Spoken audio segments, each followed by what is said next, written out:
तो समझिए, देख रहे हैं आप, आपके साथ मैं हूं शिप्रा झा। बुलेटिन में सबसे पहले बात पीएम की सुरक्षा में चूक की। पाकिस्तान बॉर्डर से चंद किलोमीटर की दूरी पर पंजाब के फिरोजपुर में प्रधानमंत्री की सुरक्षा में हुई चूक के मामले ने कई सवाल खड़े कर दिए हैं। लेकिन असल यह है कि पीएम सुरक्षा में वाकई चूक हुई या साजिश रची गई। ये पूरी रिपोर्ट देखिए, फिर खबर तो समझिए।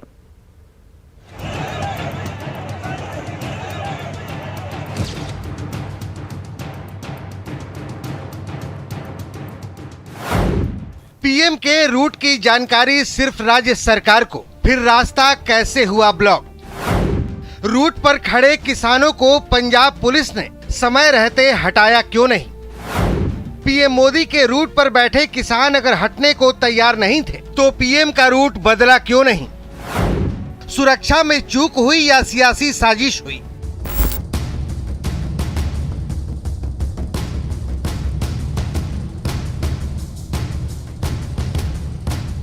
ये वो सवाल हैं जो सुरक्षा में सिंध और रास्ता रोकने की वजह से पंजाब में प्रधानमंत्री नरेंद्र मोदी की फिरोजपुर रैली रद्द होने के बाद उठ रहे हैं। चलिए पहले इस मुद्दे पर बीजेपी और कांग्रेस के आरोप प्रत्यारोप को सुन लीजिए। किसी ने नहीं रोकिया, एक रास्ता जो रुक गया जिधरों प्राइम मिनिस्टर साहब ने आना था, बाकी तो ऐसी रात आप नाल होके खिलाए है। किसी रास्ते पर सवेरे ऑब्स्ट्रक्शन नहीं सी, लेकिन ਹੁਣ ਜੇ चंडीगढ़ वाला रास्ता रुके हो तो लोग पिंडां होके आ जाते हैं, जिन्हें आना हो तो पहुंचे जाते हैं। राजनीतिक कार्यकर्ताओं को बिठाया हुआ है और उनका इस्तेमाल करके संदेश दे रहे थे कि हम पीएम को नहीं आने देंगे। हमने वो संदेश ले लिया। तो मुख्यमंत्री के दफ्तर से किसी ने भी संवाद नहीं किया। किस बात का इंतजार कर रही थी कांग्रेस की सरकार पंजाब में? ऐसे आदमी डीजीपी लगाओगे जो 24 घंटे अपने पॉलिटिकल बॉसेस के इंटरेस्ट देख रहे हो, तो फिर एक दिन आएगा कि प्राइम मिनिस्टर को भी ये फेस करना पड़ेगा। क्या उन किसानों को पुलिस द्वारा गोली मार देनी चाहिए थी? क्या उनकी खोपड़ियां उड़ा देनी चाहिए थी? या फिर उन किसानों को वहां से हटाने का प्रयास करना चाहिए था? मुश्किल से 15 मिनट प्रधानमंत्री जी रुके होंगे, उनको बहाना मिल गया। राजनीति गर्म है, बीजेपी गुस्से में है, कांग्रेस पल्ला झाड़ रही है। सवाल है, जब प्रधानमंत्री की सुरक्षा में सेंध का मामला है तो फिर जिम्मेदारी की बात क्यों नहीं हो रही है? वो भी तब जब प्रधानमंत्री मोदी ने एयरपोर्ट के अधिकारियों से ये कहा हो, अपने मुख्यमंत्री को मेरा शुक्रिया कहना कि मैं बठिंडा एयरपोर्ट तक जिंदा पहुंच सका।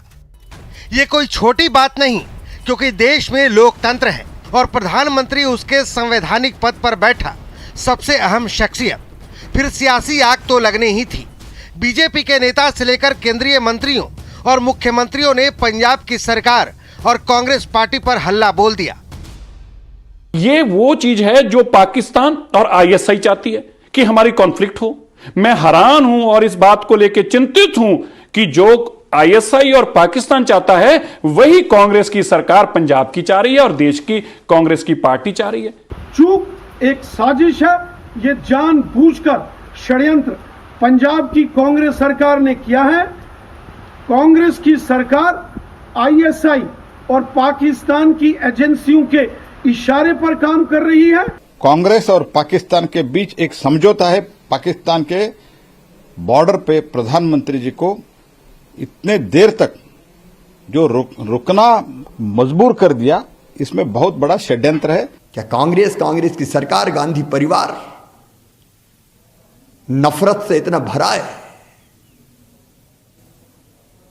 कि प्रधानमंत्री जी की सुरक्षा से खेल जाए? पंजाब की सरकार को देश की जनता से इस बात के लिए माफ़ी मांगनी चाहिए। कांग्रेस सदैव से इस देश की संवैधानिक व्यवस्थाओं की अवमानना करती रही है। बीजेपी की तरफ से चौतरफा हमला हो रहा है। इस बीच पंजाब के मुख्यमंत्री चरणजीत सिंह चन्नी ने पीएम की रैली के रद्द होने का कारण क्या बताया है, ये भी जान लीजिए। उन्होंने बीजेपी की रैली रखी, उत्ते 70,000 कुर्सी लाती, बंदा आया 700। फिर हुण कोई ना कोई मीह का बहाना हो गया, कोई होर बहाना हो गया, रैली रद्द हो गई। अब ये मजाक नहीं तो क्या है? देखिए इन तस्वीरों को, यही सच्चाई है।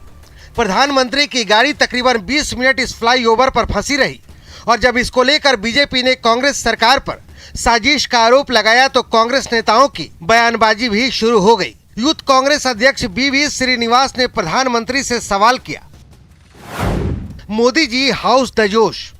इसके बाद यूथ कांग्रेस ने भी इसी तर्ज पर बयानबाजी की, ये कर्मों का फल है। तो वहीं बीजेपी की तरफ से मुख्यमंत्री चन्नी से कुर्सी खाली करने की मांग की जा रही है, क्योंकि प्रधानमंत्री की सुरक्षा की जानकारी सिर्फ सरकार को होती है या फिर उनके सुरक्षा तंत्र को होती है। वैकल्पिक रास्तों की मैं विशेषकर बात करता हूँ, और ऐसी परिस्थिति में इस परिस्थिति का निर्माण होना ये सरकार के सहयोग के बगैर संभव नहीं है। इसलिए मैं मानता हूँ कि एक ही विकल्प बचता है, या तो मुख्यमंत्री इस्तीफा दें या फिर ऐसी सरकार के खिलाफ कार्रवाई होनी ही चाहिए। सियासत में आरोप प्रत्यारोप तो चलते ही रहते हैं, लेकिन ऐसा मजाक तो नहीं जैसा कांग्रेस नेता कर रहे हैं। क्या पार्टी होश में नहीं है? वो जो जोश की बात पूछ रही है, ये मामला संघीय ढांचे से जुड़ा हुआ है। घटना पाकिस्तान बॉर्डर के पास का है, फिर भी मजाक, ये फुहड़पन है। बता दें कि इस मामले पर गृह मंत्रालय हरकत में आ चुका है और चूक के मामले में जिम्मेदारी तय करने की बात कही है। Bureau report, news 18 network. पूरी घटना पर गृह मंत्रालय ने पंजाब सरकार से रिपोर्ट मांगी है। गृह मंत्री अमित शाह ने राज्य सरकार से चूक की जिम्मेदारी तय करने और सख्त कार्रवाई करने को कहा है। अमित शाह ने अपने ट्वीट में लिखा है, गृह मंत्रालय ने इस गंभीर सुरक्षा चूक का संज्ञान लेते हुए राज्य सरकार से विस्तृत रिपोर्ट मांगी है। राज्य सरकार को इस चूक की जिम्मेदारी तय करने और सख्त कार्रवाई करने के लिए कहा गया है।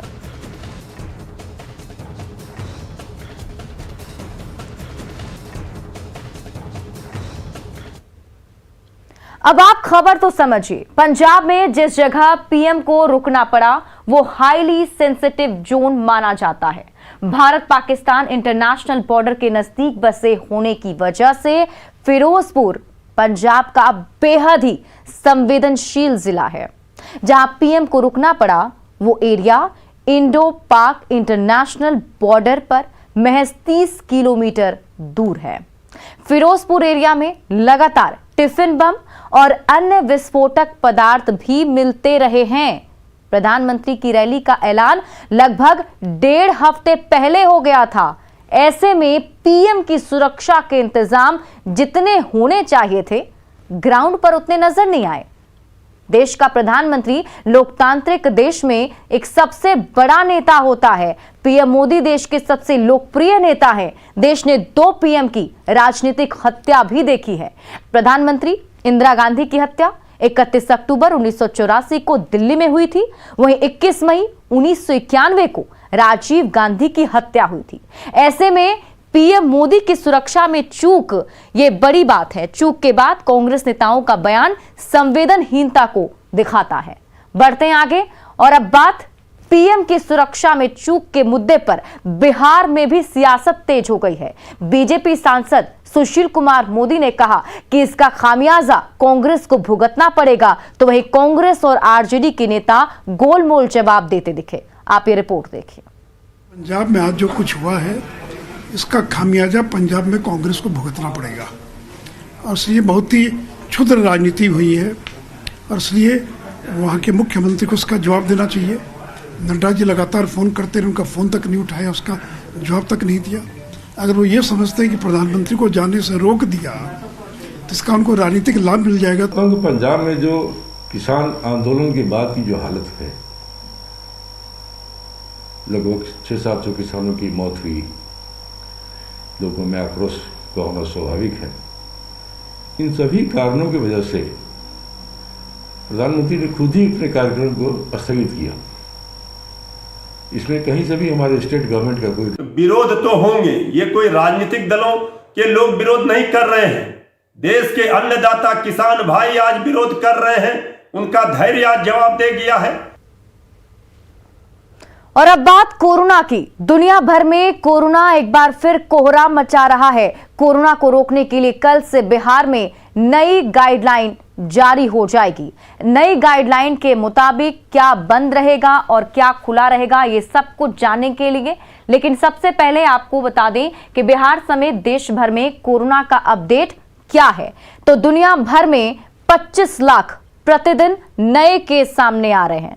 पिछले 8 दिनों में भारत में कोविड केसेस में 6 गुना बढ़ावा देखा गया है और देश के 156 जिलों में 2.5% ज्यादा पॉजिटिविटी रेट हो चुकी है।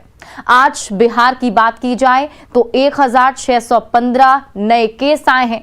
बिहार में दोगुनी रफ्तार से संक्रमण बढ़ रहा है, जबकि महाराष्ट्र में यह रफ्तार 4 गुना से बढ़ चुका है और दिल्ली में 9 गुना की रफ्तार से केस में वृद्धि हो रही है।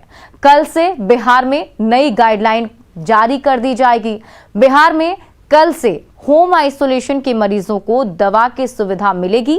डाक विभाग की तरफ से कल से पोस्टमैन कोरोना किट पहुंचाएंगे।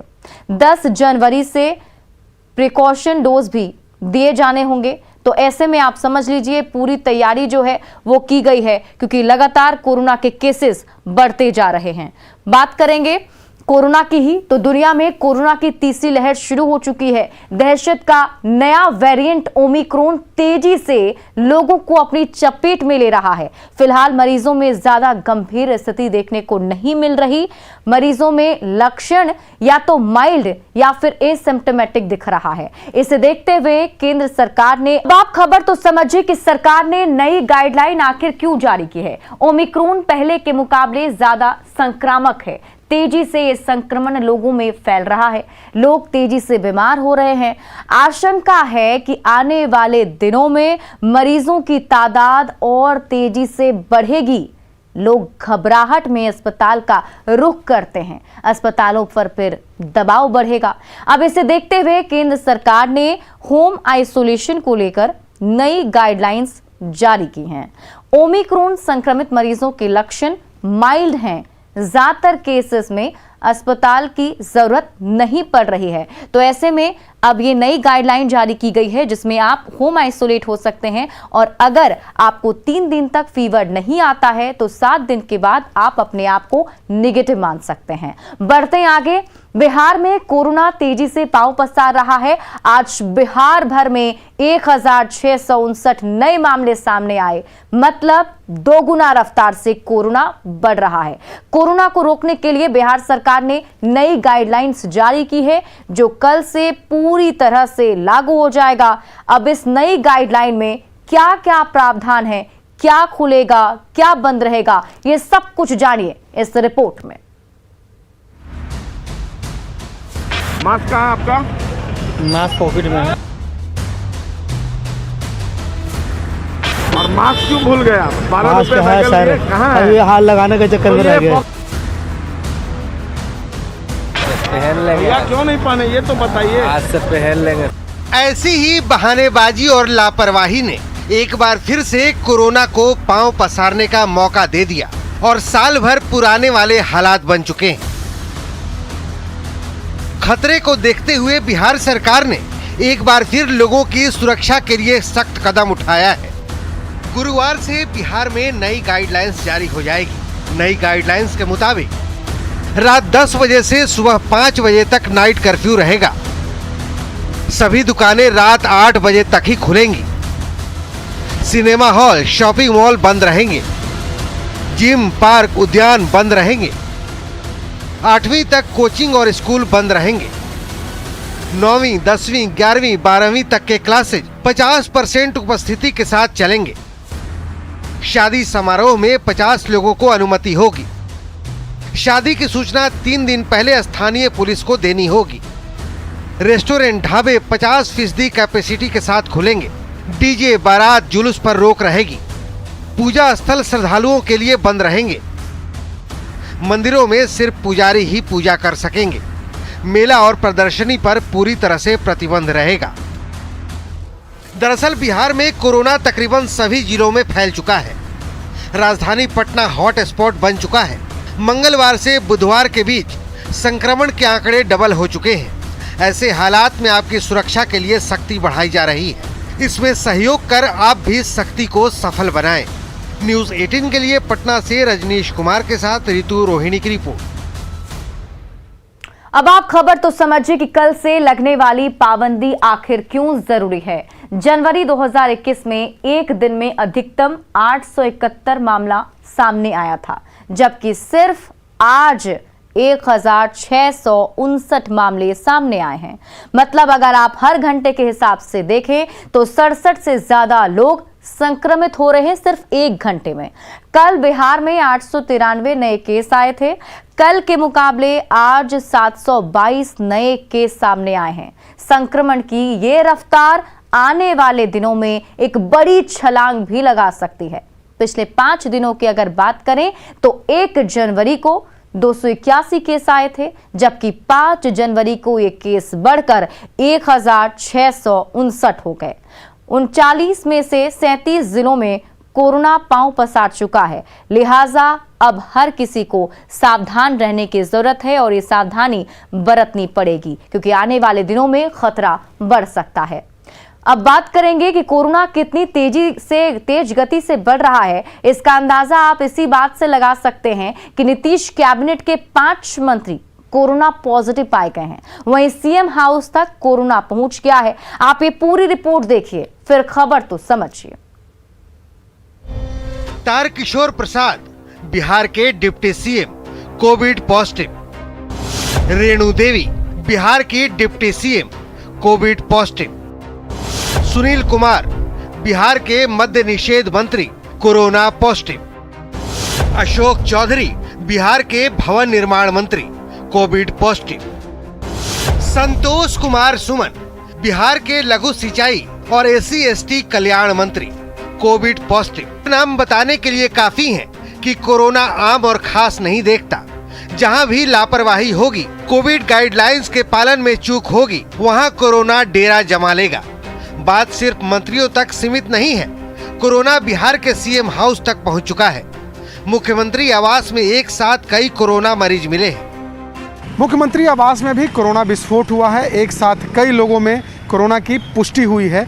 कल से लेकर अभी तक जिन लोगों की भी जांच की गई है, कहा जा रहा है कि 30 से भी अधिक जो यहाँ सुरक्षाकर्मी हैं, कर्मचारी हैं, उनमें कोरोना मिला है। और मुख्यमंत्री आवास में बाकी जितने भी कर्मचारी हैं, स्टाफ हैं, उन सब लोगों की कोरोना जांच लगातार की जा रही है। आज भी कई लोगों के सैंपल कलेक्ट किए गए हैं। मुख्यमंत्री नीतीश कुमार भी लगातार पिछले कई दिनों से दौरा कर रहे थे। इसको लेकर के भी जो जांच है वो की जा रही है। बिहार में कोरोना कितनी तेजी से पांव पसार रहा है, उसका अंदाजा इस ग्राफ से आप लगा सकते हैं। 2022 के पहले दिन यानी नए साल के पहले दिन बिहार में कोरोना के नए मरीजों की संख्या मात्र 281 थी। 2 जनवरी को 352 मामले मिले, जबकि 3 जनवरी को यह आंकड़ा 344 तक पहुंच गया। 4 जनवरी को 893 कोरोना पॉजिटिव मिले, तो 5 जनवरी को यह संख्या फिर से करीब डबल हो गई और आंकड़ा 1659 तक पहुंच गया। यानी 5 दिनों में कोरोना के मामले करीब 6 गुना बढ़ गए। ये ग्राफ ऊपर की तरफ जाने की बजाय नीचे भी आ सकता है। शर्त बस इतनी है कि कोरोना गाइडलाइंस का पालन करें, चेहरे पर मास्क लगाएं, हाथों को सैनिटाइज करते रहें, बेवजह घर से निकलने से बचें। न्यूज़ 18 के लिए पटना से शैलेंद्र कुमार की रिपोर्ट। और फिलहाल इस बुलेटिन में अभी के लिए बस इतना ही, लेकिन न्यूज़ 18 बिहार झारखंड पर खबरों का सिलसिला लगातार जारी है।